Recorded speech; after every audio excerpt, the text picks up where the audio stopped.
সংসারের জ্বালায় আমার মন অশান্ত হচ্ছে।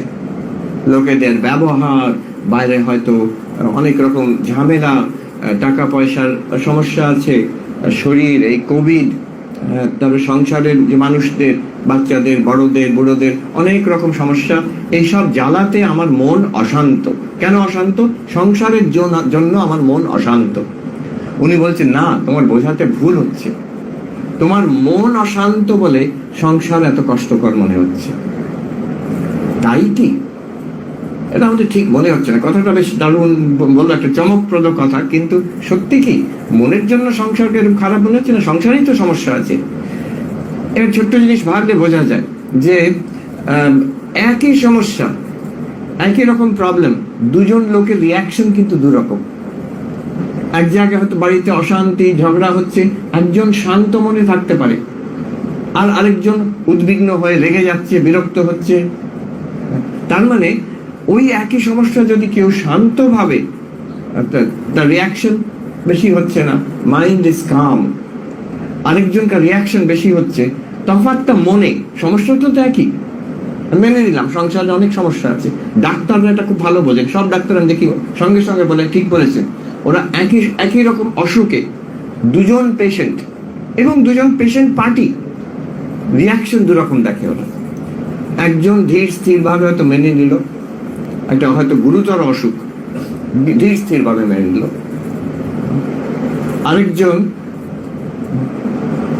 সেই রেগে যাচ্ছে, চটে যাচ্ছে, ভেঙে পড়ছে, কান্নাকাটি করছে। একজন ডাক্তার আমেরিকাতে, ভারতীয় ডাক্তার, ওখানে হয়তো সবচেয়ে ভালো ভালো ডাক্তাররা হয়তো ভারতীয় বলতে পারবো, অনেক ভারতীয় ডাক্তার আছে। ইন্ডিয়ান ডক্টর, একজন বাঙালি ভদ্রলোক, তিনি আমাকে একটা কথা বললেন, মহারাজ দেখুন, আমি বেদান্তের কথা বলতে গেছি ওই শহরে।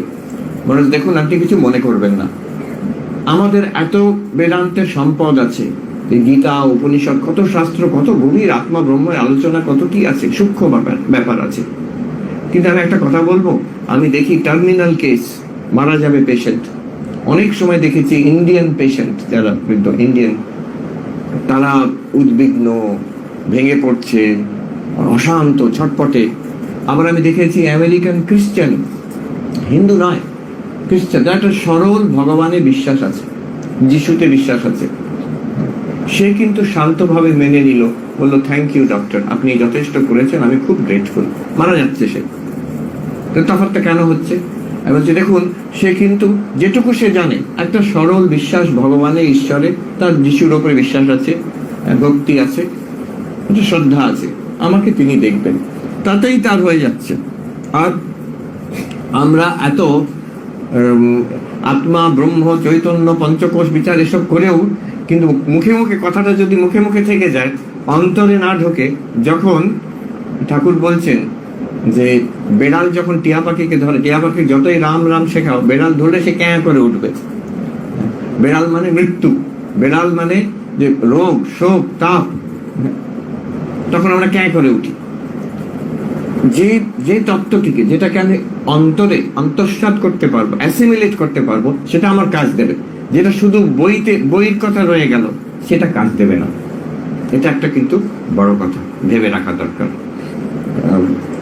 ওই সাধুর কথা আছে যে তাকে সে পড়েছে, আমি ব্রহ্ম, আমি শরীর নই, মন নই। তার একটা ছোটখাটো অপারেশন হবে হাতে। তো ডাক্তার বলেছে একটা অ্যানেস্থেশিয়া দিয়ে দিই, লোকাল অ্যানেস্থেশিয়া। সাধু বলছে কোই বাত নেই, मैं ब्रह्म हूँ, मैं शरीर नहीं हूँ, तुम काटो।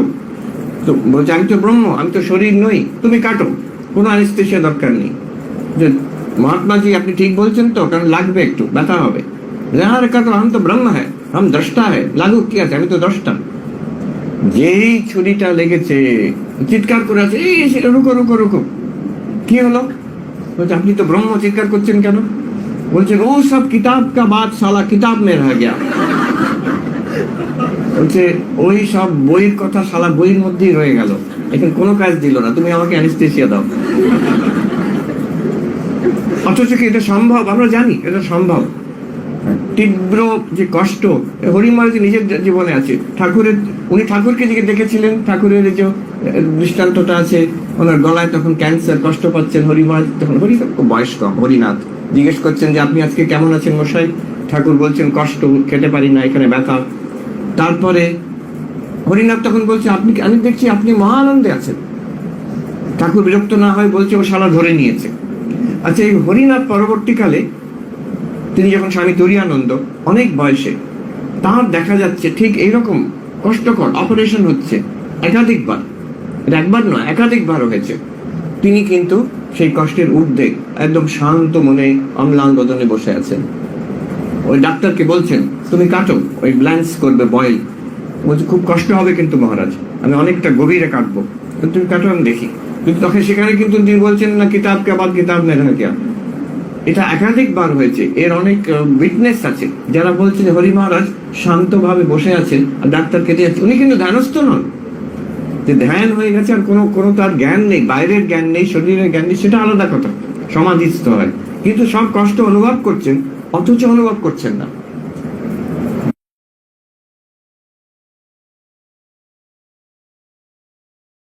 ये सर कटा के भी जिंदा है आज तक कैसे, ये सर कटा के।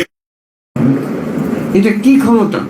গীতাতে বলছেন শ্রীকৃষ্ণ একটা এমন জিনিস পাওয়া যায়, ইয়াসমিন স্থিত দুঃখে না গুরুণা আপি না বিচাল্যতে, যেখানে স্থিত হয়, where you are centered, গুরুতর দুঃখ তোমাকে নড়াতে পারবে না। একটা এমন জিনিস পাওয়া যায়। আমরা দেখতাম যখন ব্রহ্মচারী মহারাজ তো ভালোভাবে জানেন, আমরা যখন ব্রহ্মচারী বেলুর মঠে, তখন সেই ভূতেশানজি মহারাজ প্রেসিডেন্ট, ওনার প্রণাম হতো সকালবেলা। আমরা ভক্তরাও সকালে হতো, কখনো বিকেলে হতো, ছুটে ছুটে যেতাম সেই মহারাজের কাছে, ওই 15-20 মিনিট কাটাবার জন্য। আর তখন আমার সত্যি মনে হতো যে আমরা এতজন যেতাম, আমরা ছুটে ছুটে। মহারাজ খুব হিউমারাস তো, আমার এখনো মনে আছে, উনি খুব আস্তে আস্তে বলতেন। উনি বলতেন এদের কি কেউ জোর করে পাঠায়? তো উনি বলছে না মহারাজ, এরা ভালোবাসে আপনাকে তাই জন্য আসছে। বলছে হয়তো নিয়ম করা হয়েছে আমার কাছে এসে প্রণাম করতে হবে।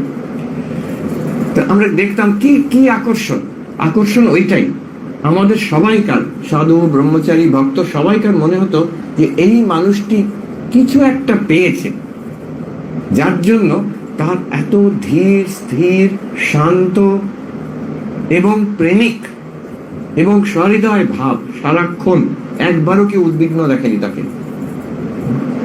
কতবার কষ্ট, এটা অনেক ঘটনা আছে, তো অনেক বয়স, তো অনেক শরীরে কষ্ট ছিল। একবার আমাদের আচার্য মহারাজ, আমরা ব্রহ্মচারী মহারাজ প্রণাম করতে গেছি, শুনেছি মহারাজের 102 জ্বর। ভাবুন বয়স কত তখন, 95+। তো আমাদের আচার্য মহারাজ জিজ্ঞেস করছেন, মহারাজ আমরা কি শরীরে কষ্ট হচ্ছে? উনি বলছেন তোমরা এত শরীর করো কেন, এত শরীরে মন কেন তোমাদের? উনি বলছেন। আবার কখনো হিউমারাসলি কাটিয়ে দিতেন কথাটা। একবার জিজ্ঞেস করা হয়েছে, মহারাজ আপনার শরীরে কষ্ট হচ্ছে? তখন 96 এরকম আরো বয়স, আর শরীর বেশ খারাপ তখন। আপনার শরীরে কষ্ট হচ্ছে? তো তখন মহারাজ বলছেন, হ্যাঁ আমার হাঁটুটা কনকন করছে, আমার এই চোখ দুটো কড়কড় করছে, কানটা ভঁ ভঁ করছে। প্রত্যেকটা ভাষার চয়েস আমি অত বলতে পারবো না, প্রত্যেকটা অঙ্গতে কি হচ্ছে ঠিক যে বাংলা ভাষায় যেগুলো আছে, হ্যাঁ, কপালটা ডিপ ডিপ করছে, এই করে সবটা ডেসক্রিপশন দিয়ে বললেন। তবে আমি কমপ্লেন করছি না, আমি এসব নিয়ে ভালোই আছি।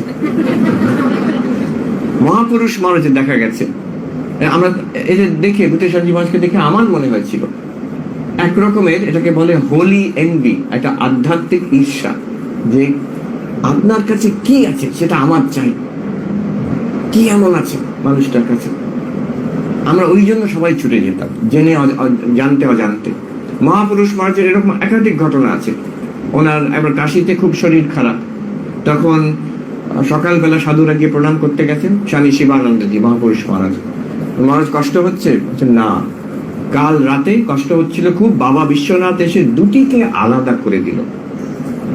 দুটিকে কি, দুটি দেখবো আমরা, দুটিকে আলাদা করে দিল কি। আমি একবার বেলুর মঠে, কিন্তু হাঁপানি ছিল, খুব কষ্টকর অনেক। উনি আমার পার্শ্বদের মধ্যে সবচেয়ে দীর্ঘায়ু ছিলেন, 80 ইয়ার্স কত বেঁচেছে মনে হচ্ছে। তো সারা রাত ঘুমোতে পারেননি। সাধুরা খবর পেয়েছে তারপরের দিন সকালে সবাই প্রণাম করতে গিয়ে বলছে, মহারাজ আপনার কষ্ট হয়েছে, সারা রাত ঘুমোতে পারেননি, আপনার তো কষ্ট হচ্ছে খুব। বলছে না না, আমি তো ভালো আছি, কিন্তু এই যে আমরা শুনলাম যে আপনি সারা রাত ঘুমোতে পারেননি, এরকম হাঁপানি। তখন উনি যেন অবাক হয়ে বলছে, ও তোমরা শরীরের কথা বলছো? ও একেবারেই ভালো নয়, মোটেই ভালো নয় শরীরটা। বলছে আমি ভালো আছি, শরীরটা মোটেই ভালো না। কি পেয়েছেন তারা? এই দুটিকে আলাদা করা কি? আমরা এই সব সমস্যার মধ্যে, এই জীবনের মধ্যে কি করে শান্তিতে থাকতে পারবো, এইটাই হচ্ছে আমার আলোচ্য বিষয় আজকে।